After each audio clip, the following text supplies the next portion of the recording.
وَأَيُّوبَ إِذْ نَادَى رَبَّهُ أَنِّي مَسَّنِيَ الضُّرُّ وَأَنْتَ أَرْحَمُ الرَّاحِمِينَ۔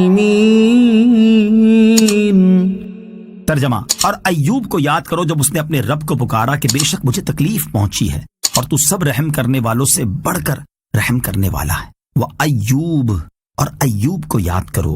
حضرت ایوب علیہ السلام حضرت اسحاق علیہ السلام کی اولاد میں سے ہیں، اور آپ کی والدہ حضرت لوط علیہ السلام کے خاندان سے ہیں۔ اللہ تعالیٰ نے آپ کو ہر طرح کی نعمتیں عطا فرمائی تھیں، صورت کا حسن بھی، اولاد کی کثرت اور مال کی وسعت بھی عطا ہوئی تھی۔ اللہ تعالیٰ نے آپ علیہ السلام کو آزمائش میں مبتلا کیا، چنانچہ آپ کی اولاد مکان گرنے سے دب کر مر گئی۔ تمام جانور جس میں ہزارہا اونٹ اور ہزارہا بکریاں تھیں سب مر گئے۔ تمام کھیتیاں اور باغات برباد ہو گئے، حتیٰ کہ کچھ بھی باقی نہ رہا۔ اور جب آپ علیہ السلام ان چیزوں کے ہلاک اور ضائع ہونے کی خبر دی جاتی تھی تو آپ اللہ تعالیٰ کی حمد بجا لاتے اور فرماتے تھے، میرا کیا ہے، جس کا تھا اس نے لے لیا، جب تک اس نے مجھے دے رکھا تھا میرے پاس تھا، جب اس نے چاہا لے لیا، اس کا شکر ادا ہو ہی نہیں سکتا، اور میں اس کی مرضی پر راضی ہوں۔ اس کے بعد آپ علیہ السلام بیمار ہو گئے، تمام جسم شریف میں آبلے پڑ گئے اور بدن مبارک سب کا سب زخموں سے بھر گیا۔ اس حال میں سب لوگوں نے چھوڑ دیا، البتہ آپ کی زوجہ محترمہ رحمت بنت افرایم نے نہ چھوڑا، اور وہ آپ کی خدمت کرتی رہی۔ آپ علیہ السلام کی حالت سال ہا سال رہی۔ آخر کار کوئی ایسا سبب پیش آیا کہ آپ نے بارگاہ الہی میں دعا کی، اے میرے رب عز و جل، بے شک مجھے تکلیف پہنچی ہے اور تو سب رحم کرنے والوں سے بڑھ کر رحم کرنے والا ہے۔ حضرت ایوب علیہ السلام کی بیماری۔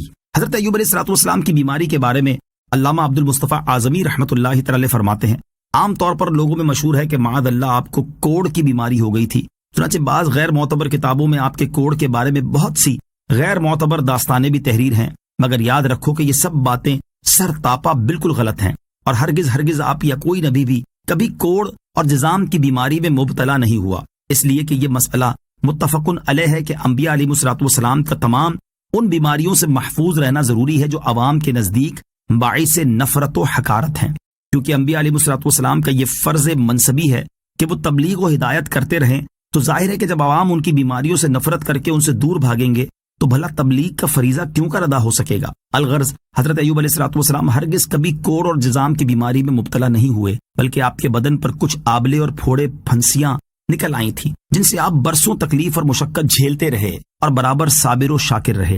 یوں ہی بعض کتابوں میں جو یہ واقعہ مذکور ہے کہ بیماری کے دوران حضرت ایوب علیہ السلام کے جسم مبارک میں کیڑے پیدا ہو گئے تھے جو آپ کا جسم شریف کھاتے تھے، یہ بھی درست نہیں، کیونکہ ظاہری جسم میں کیڑوں کا پیدا ہونا بھی عوام کے لیے نفرت و حقارت کا باعث ہے، اور لوگ ایسی چیز سے گھن کھاتے ہیں۔ لہٰذا خطباء اور واعظین کو چاہیے کہ وہ اللہ تعالیٰ کے پیارے نبی حضرت ایوب علیہ السلام کی طرف ایسی چیزوں کو منسوب نہ کریں جن سے لوگ نفرت کرتے ہوں اور وہ منصب نبوت کے تقاضوں کے خلاف ہو۔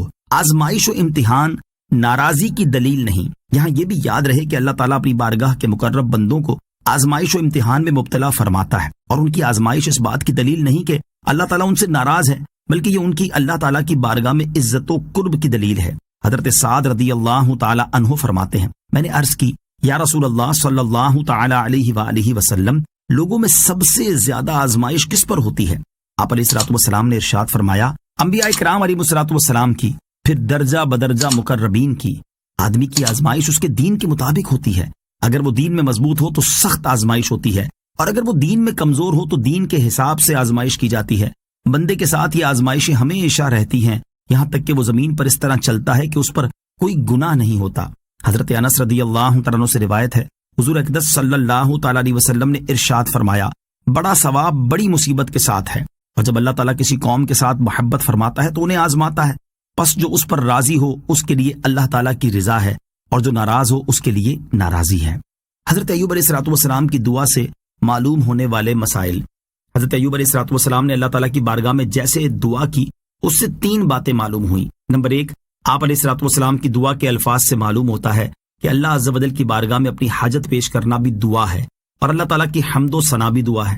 نمبر 2، دعا کے وقت اللہ تعالیٰ کی حمد کرنا انبیاء کرام علیہ السلام کی سنت ہے۔ نمبر 3، دعا میں اللہ تعالیٰ کی ایسی حمد کرنی چاہیے جو دعا کے موافق ہو، جیسے رحمت طلب کرتے وقت رحمان الرحیم کہہ کر پکارے۔ فاستجبنا له فكشفنا ما به من ضر وآتيناه أهله ومثلهم معهم